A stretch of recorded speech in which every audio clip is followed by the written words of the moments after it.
Hello friends, we all फूडीजमध्ये पुन्हा एकदा सर्वांचं मनापासून स्वागत आहे। तर आज आपण बनवत आहोत ड्रायफ्रूट्सचे लाडू।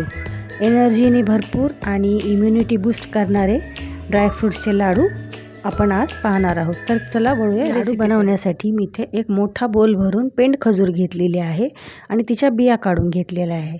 पेंड खजूर ही आपल्याला मऊ जी बाजारात मिळते पॅकमध्ये ती बघून घ्यायची आहे, म्हणजे लाडू त्याच्यामध्ये व्यवस्थित वळले जातात।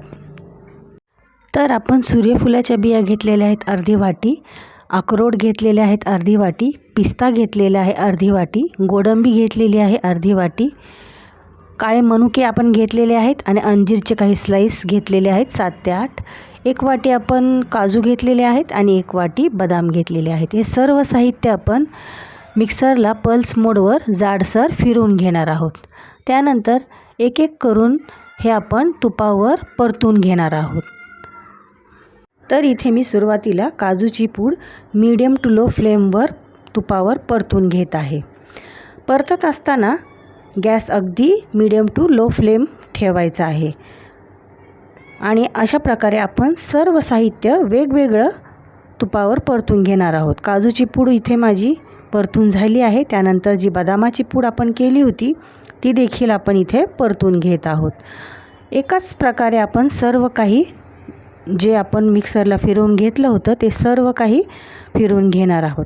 आता पिस्ता मी इथे टाकलेला आहे, तो देखील त्याच प्रकारे व्यवस्थित तुपावर परतून आपल्याला घ्यायचा आहे।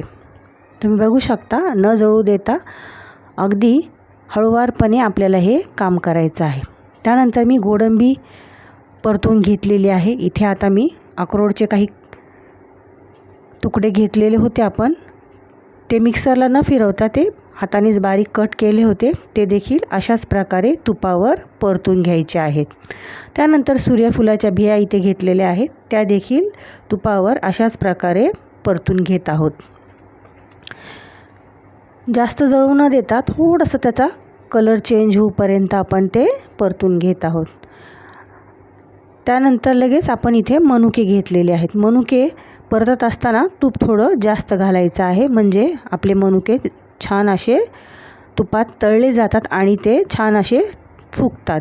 त्यानंतर इथे मी अंजीर कट करून घेतले होते, कापून बारीक तुकडे, ते देखील आपण तशाच प्रकारचे तुपावर परतून घेत आहोत। आता आपण पेंड खजूर थोडं थोडं प्रमाणात घेऊन मिक्सरला फिरवून घ्यायचं आहे आणि ते देखील भरपूर तूप घालून आपण ते परतून घेणार आहोत।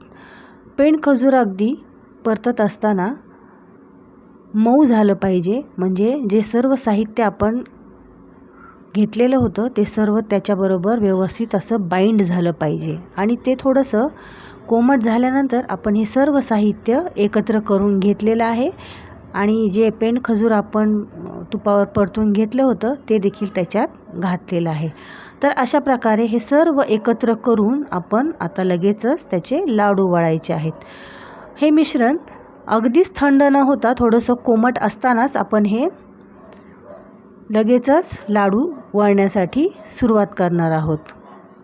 कोणत्याही प्रकारचे गूळ किंवा साखर न वापरता आपण पेंड खजुराच्या बाइंडिंगमध्येच हे सर्व काही बाइंड करून घेत आहोत आणि तुम्ही बघू शकता व्यवस्थितपणे इथे सर्व काही एकत्र झालं आहे आणि मस्तपैकी तूप आणि सर्व साहित्य एकत्रित असे हे लाडू मी इथे एक एक करून वळून घेतलेले आहेत। जर तुम्ही वजनी प्रमाण म्हणताल तर वजनी प्रमाण जर आपण ह्याचं पाहाल तर 1 किलोच्या प्रमाणात हे 35 लाडू इथे आपले तयार झालेले आहेत आणि व्यवस्थित आपण हे एक एक करून इथे वळून घेत आहोत। हे सर्व एकत्र करताना थोडंसं आपल्याला एकत्र करण्याचा त्रास होतो, पण एकत्र एकजीव झाल्यानंतर ते अगदीच वळायला सोपे जातात। तर आपले इथे तयार झालेले आहेत मस्तपैकी पौष्टिक लाडू। तर अशा प्रकारे तुम्ही ही लाडूची रेसिपी नक्कीच करून पहा आणि कशी वाटली ती नक्कीच लाईक करा, कमेंट्स करा आणि अशाच नवनवीन रेसिपीजसाठी माझ्या चॅनलला सबस्क्राईब करा। तर आपले इथे पौष्टिक लाडू एनर्जीनी भरपूर तयार झालेले आहेत। तर आपण त्याचा आस्वाद घेऊ. थँक्यू.